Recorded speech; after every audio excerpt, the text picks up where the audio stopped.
আসসালামু আলাইকুম। আজকে আমি আপনাদের কাছে নিয়ে এসেছি একটা সুন্দর সুস্বাদু একটি মোমো রেসিপি। আর তার সাথে রয়েছে একটা ডিলিশিয়াস সস। তো চলুন আজকে এই রেসিপিটাই আমি আপনাদের কাছে শেয়ার করতে যাচ্ছি। তো এখানে ফার্স্টলি আপনারা দেখতেই পাচ্ছেন আমি এখানে মাংসগুলো কিমা করে নিচ্ছিলাম। এরপরে আসলে কারেন্টটা চলে যায়, তাই ভিডিওটা একটু খারাপ হয়েছে বলা চলে। এখানে আমি প্রথমে প্যানে তেল দিয়ে নিয়েছি, তারপরে যাবতীয় কিছু সবজি কাটা ছিল সেই সবজিগুলো আমি দিয়ে দিয়েছি। এখানে ছিল আলু, ফুলকপি, পেঁয়াজের পাতা আর একটা ছোট কাঁচা টমেটো ছিল, দ্যাটস ইট।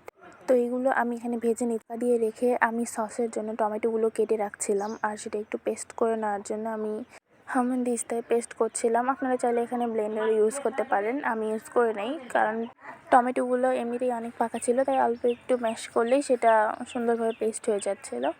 তারপরে আমরা এখানে দেখতেই পাচ্ছেন এখানে কালার চলে এসেছে সব সবজিগুলোর। এগুলো আমি ভেজে নিয়েছিলাম। এখানে আমি দিয়েছি লবণ, হলুদ আর অল্প শুকনো মরিচের গুঁড়া দিয়ে। তো এটা আমি একটু নাড়ানাড়ি করে নিচ্ছিলাম যেন এটা আর একটু কমে আসে, মানে ভালোভাবে কুক হয়ে যায়।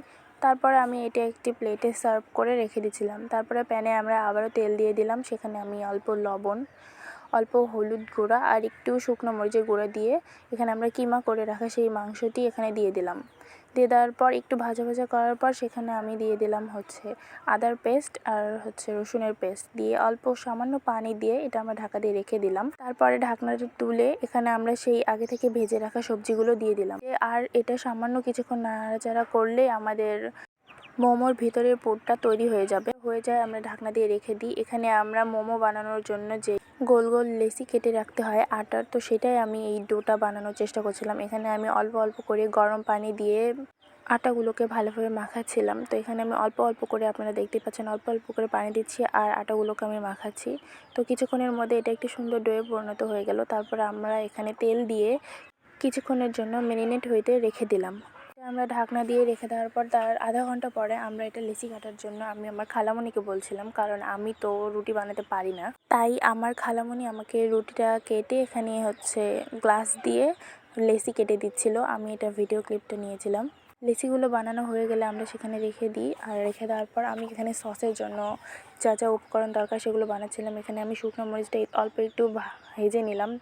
এরপরে আমি প্যানে গোটা জিরা, সামান্য লবণ আর অল্প কিছু পাঁচফোড়ন দিয়ে এটা আমি তেলে নিয়ে ওটা আমি বেটে নিয়েছি হামানদিস্তায় দিয়ে। তারপর আমি এই যেই লেচিগুলো কাটা ছিল সেটা দিয়ে আমি মোমোটা বানাচ্ছিলাম। ভেতরে আমি এই পোর আর উপরে ওই লেচিটা দিয়ে সুন্দরভাবে গোল গোল করে মোমোর শেপ আনার চেষ্টা করছিলাম। খুব একটা যে ভালো হয়েছে এমন না, তাও মোটামুটি আমি করতে পেরেছি, আলহামদুলিল্লাহ। তো এখানে আমাদের দেখতে দেখতে সবগুলো মোমো তৈরি করা শেষ হয়ে গেছে। এখন আসি মেন পয়েন্টে। আমাদের কাছে কোনো স্টিমার ছিল না মোমোটা স্টিম করার জন্য, তো আমরা মাটির চুলার উপর একটা বড় পাতিলের ভেতর পানি দিয়ে উপরে একটা কাপড় বেঁধে দিয়েছি। তার উপর আমরা মোমোগুলো সেট করে সেখানে ঢাকনা দিয়ে রেখে দিয়েছিলাম। তারপর আমরা সস বানানোর দিকে এগিয়ে গিয়েছিলাম। এখানে ফার্স্টেই আমি দিয়ে দিলাম রাঁধুনি সরিষার তেল, তার উপর দিয়ে দিলাম সেই বেটে রাখা শুকনো উপকরণগুলো, জিরার গুঁড়াগুলো, তারপরে শুকনো মরিচের গুঁড়া। তারপরে আমরা দিয়ে দিলাম এখানে সেই বেটে রাখা টমেটো সস। এখানে আপনারা দেখতে পাচ্ছেন আমি 2 টেবিল চামচ চিনি দিয়েছি সসটাকে একটু সুস্বাদু করার জন্য। কিছুক্ষণ নাড়াচাড়া করার পরে আমাদের এই সসটা রেডি হয়ে যায়। তারপরে আমরা যেয়ে দেখি আমাদের মোমো তৈরি হয়ে যায়। এখানে আমাদের মোমোগুলো মাশাআল্লাহ অনেক সুন্দর আর টেস্টিও খুবই ভালো হয়েছিল, আর সসটা দিয়ে খেতে একদম অনেক সুন্দর হয়েছিল। আমি এখানে আপনাদের একটা বাইট নিয়ে দেখাচ্ছিলাম। আলহামদুলিল্লাহ, আল্লাহ হাফেজ।